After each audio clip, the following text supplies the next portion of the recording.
Bonjour tout le monde, aujourd'hui dans cette vidéo on va traiter d'une thématique que je n'ai jamais traitée sur ma chaîne, il s'agit du no-line coloring. Alors qu'est-ce que c'est que cette bestiole là? Eh bien en fait il s'agit de tamponner, mais on distingue très peu les contours du tamponnage. Alors pour ce faire c'est très simple, déjà je vais partir avec du papier aquarelle, donc c'est le papier aquarelle Moulin du Coq, celui dont je vous parle quand même assez régulièrement, je l'ai depuis des années, c'est un investissement c'est vrai, mais regardez un petit peu toutes les feuilles qu'il me reste. C'est vraiment du très bon papier, il gondole beaucoup moins que certains autres, surtout celui d'Action, ou alors là c'est vraiment la catastrophe. Pour faire Mumuse, celui d'Action ça va bien, mais quand vraiment on va utiliser son papier de façon un petit peu plus poussée, qu'on va lui en demander un peu plus, il vaut mieux prendre un bon papier. Je vais utiliser la Distress Antique Linen, pourquoi? Parce que comme vous le voyez, elle a une couleur qui est très claire, et je vais juste avoir besoin de distinguer, si vous voulez, les grands contours de mon tamponnage, comme ça ça va nous permettre un petit peu, alors je vais pas dire de partir dans tous les sens parce que je vais quand même au final rester très proche du modèle, mais ça va nous permettre un petit peu d'adapter ça à notre goût. Pour faire cette technique, je vais utiliser ce que j'utilise très peu, et c'est bien dommage parce que c'est quand même des choses intéressantes pour l'aquarelle.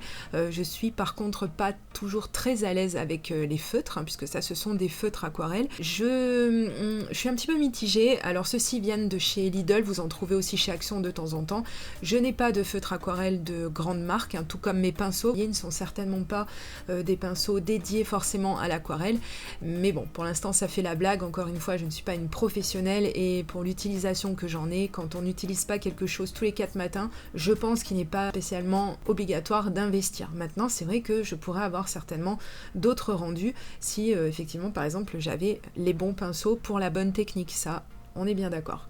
Mais bref, revenons-en à nos moutons, enfin à notre petit éléphanto. J'ai commencé en posant ma couleur sur un bloc acrylique. Vous pouvez utiliser, si vous n'avez pas de bloc acrylique sous la main, vous pouvez utiliser tout ce qui peut avoir un revêtement un petit peu plastifié, un emballage, etc. De façon à ce que vous puissiez faire un gribouillis avec votre feutre et pouvoir prélever la couleur directement sur votre plastique pour pouvoir mettre de la couleur de façon un petit peu plus légère. N'hésitez pas, comme je vous l'ai montré à l'écran, à vous aider du motif de votre tampon si vous l'avez à portée de main, encore une fois. Comme ça, eh bien, au moins, si vous êtes un petit peu perdu comme moi, ça commence un petit peu à être le cas là. J'ai tamponné avec une encre aquarellable, rappelons-le, puisque les distressing sont des encres aquarelles, et effectivement si je mets de l'eau dessus, je vais perdre le peu de tracé de mon tampon que j'ai. C'est ce qui m'arrive au moment où je commence les fleurs, et ça m'a un petit peu déroutée, je vous avoue, parce que je manque de pratique, hein, tout simplement, et puis parce que en général je tamponne avec de l'encre foncée, donc souvent de l'encre noire, très souvent de l'encre noire, ce qui fait que c'est quand même beaucoup plus simple pour voir les tracés de son tamponnage. Mais bon, si on veut un petit peu corser la chose et obtenir d'autres résultats, c'est vraiment une technique qui est vraiment sympa.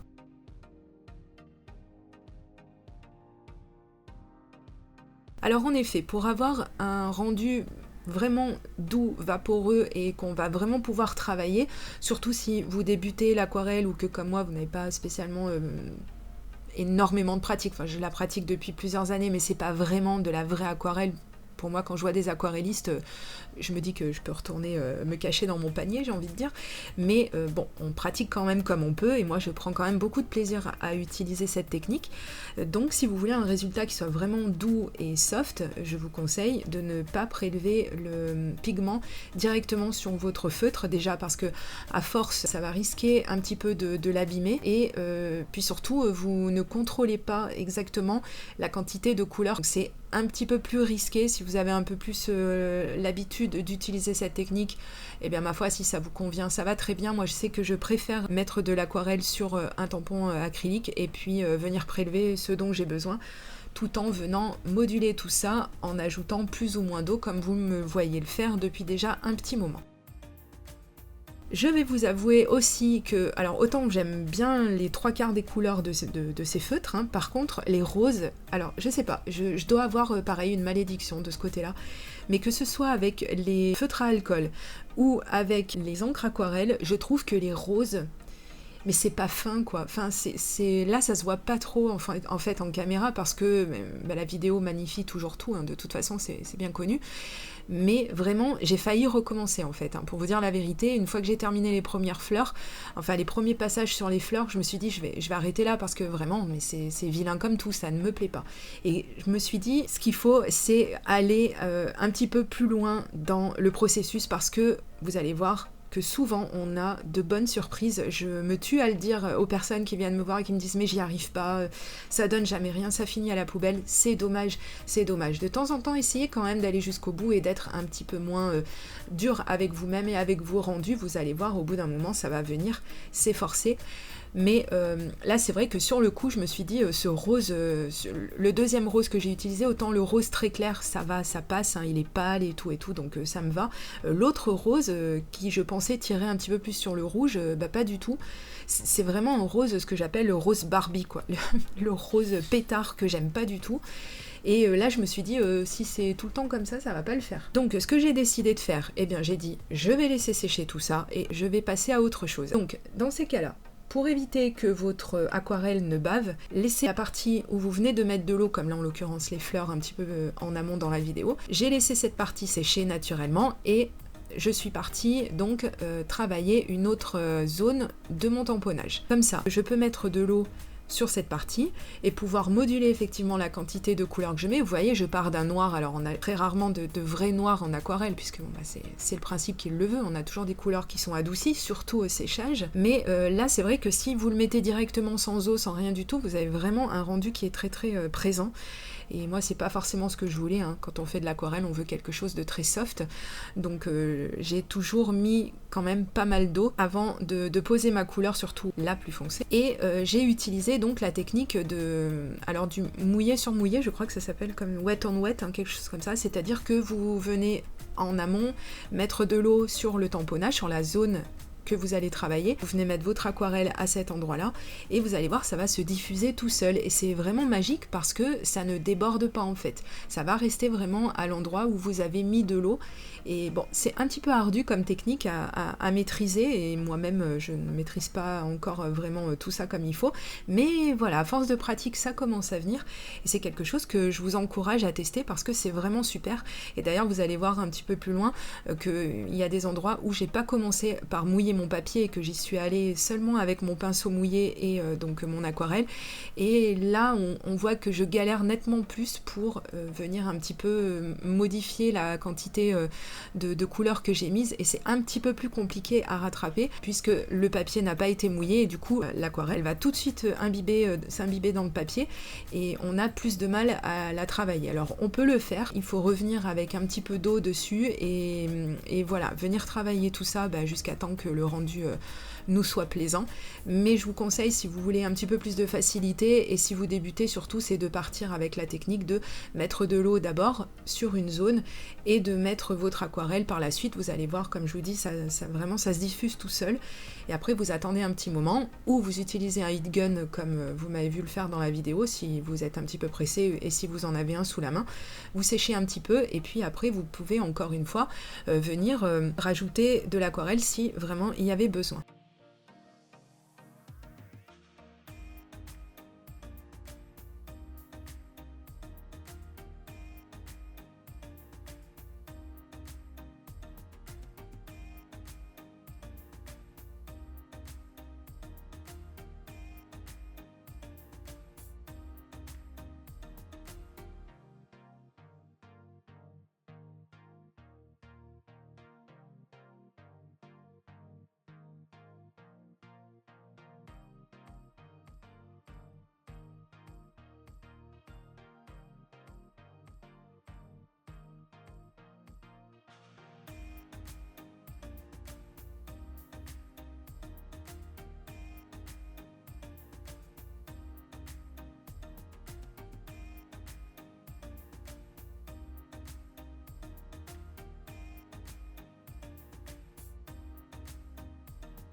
Alors j'ai continué un petit peu, donc à mettre de l'eau, à sécher, à remettre un petit peu d'aquarelle, à sécher, etc.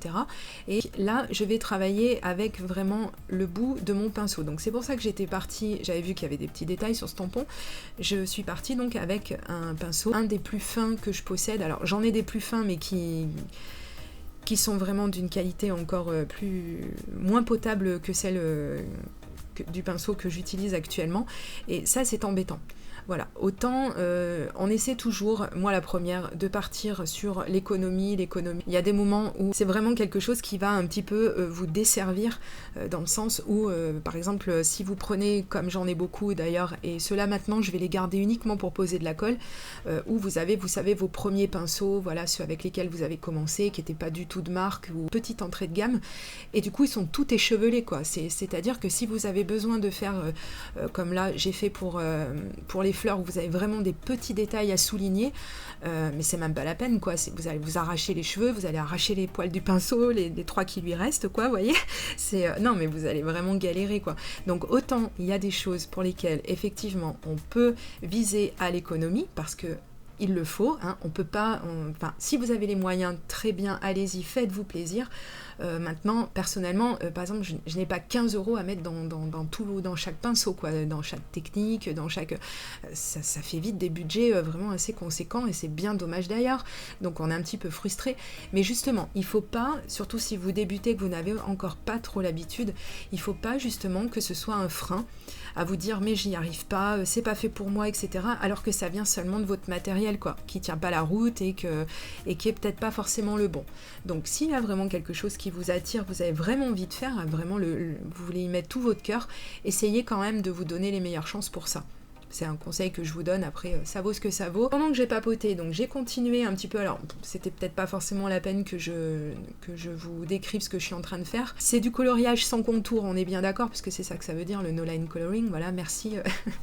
Merci pour la traduction, madame. Mais il y a quand même des endroits où j'ai souhaité revenir un petit peu. Alors, j'ai pas triché, hein, j'ai pas repassé sur tous les contours du tampon, mais il y a quand même quelques endroits où je me suis dit ça va quand même mériter un petit peu de relief, donc je me suis permise quand même de repasser avec ma couleur un petit peu foncée. Par contre, vous allez voir que j'ai résisté à la tentation de sortir d'autres aquarelles pour venir compléter tout ça. Je me suis dit non, je me lance le défi d'utiliser seulement ceux de cette boîte pour vraiment les pousser au bout de mon expérience, et au final je pense que j'ai bien fait, parce que par exemple au niveau des fleurs, j'imagine que encore un petit peu et puis j'allais laisser tomber et tout recommencer avec d'autres aquarelles, d'autres roses présents dans d'autres boîtes de chez Action ou d'ailleurs, hein, c'est pas la question, je ne fais pas la promotion d'Action de toute façon, mais je me suis dit je vais quand même essayer de continuer, et au final et ben voilà, je pense que s'obstiner un petit peu, eh bien encore une fois, ça a payé. Donc des fois, en rajoutant un petit peu justement des petits détails, comme je le fais, comme je l'ai fait un petit peu plus haut dans la vidéo, et comme je vais continuer de le faire d'ailleurs, eh bien hop, ça y est, c'est bon. Vous vous dites, ah, c'était le petit détail qui manquait, c'était un petit peu ça qui va donner du relief, qui va donner un petit peu plus de vie. Donc par exemple, refaire aussi un petit peu les yeux du tamponnage, où là c'est pas toujours facile parce qu'il faut arriver déjà à donner la même expression aux deux yeux, la même forme aussi, c'est un petit peu compliqué, mais on arrive quand même à voir encore un petit peu en dessous son tamponnage pour avoir quand même un petit peu les contours des yeux et pouvoir se faire aider. Enfin moi c'est ce qui m'est arrivé, et je me suis permise juste de rajouter un petit peu des cils, et je ne me rappelle plus si le tampon en lui-même avait des sourcils, je me rappelle pas, mais bon.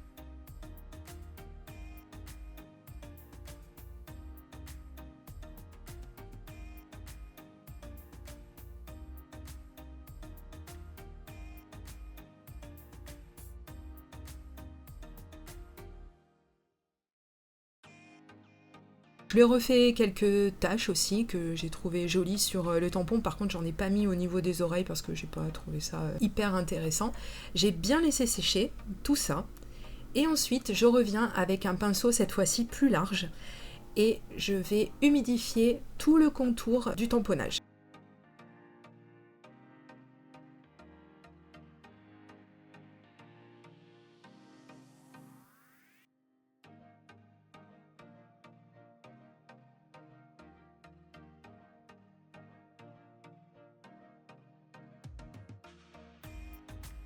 Voilà.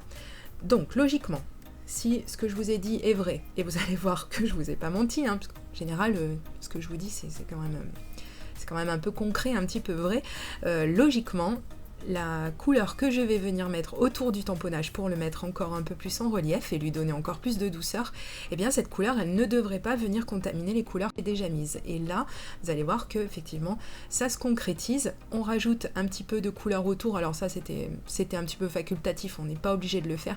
C'est juste que ça donne une impression un petit peu de scène, un tampon qui soit un petit peu plus ancré dans son paysage. Et voilà, ça donne un tout petit peu plus de concret à la chose, je trouve. Encore une fois, vous n'êtes pas obligé de faire comme moi, vous n'êtes pas obligé non plus de pencher pour des couleurs bleues ou autres.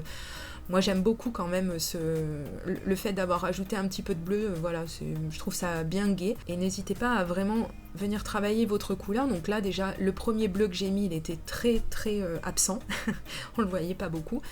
Je me suis permise de rajouter un bleu un peu plus foncé. Alors j'ai bien vu que lui, il allait carburer hein, au niveau de l'intensité, donc j'y suis vraiment allée en le diluant beaucoup avec de l'eau. Et puis après, voilà, c'est vous qui voyez, selon votre ressenti, vous pouvez très bien faire quelque chose de beaucoup plus présent. Donc de toute façon, sachant que ça va perdre en intensité au séchage.